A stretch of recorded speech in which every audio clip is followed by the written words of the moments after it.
Seligman was 8 years old when his face and hands began to twitch uncontrollably. Doctors called him mentally disturbed. Public schools kicked him out. Now at age 19, Seligman is a crusader who has enlisted help from Hollywood to press the case for more research into the so-called orphan diseases, like his own Tourette syndrome.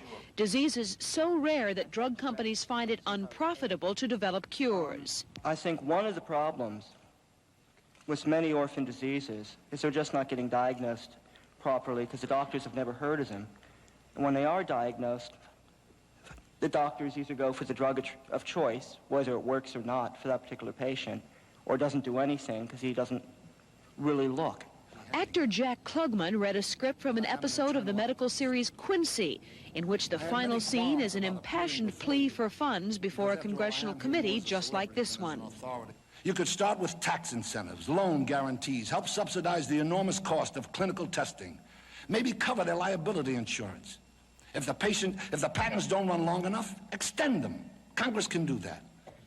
Pharmaceutical companies and the federal drug officials testified that money is going into limited research on orphan drugs, but slowly. The bottom line, profitability for the drug companies is not new. Earlier this century, a new drug languished for 14 years because no pharmaceutical company would risk the expense of putting it on the market. That drug was penicillin. The case is even tougher these days for drugs which would help only a few hundred or thousand victims, not millions. And Compton, ABC News, Capitol Hill.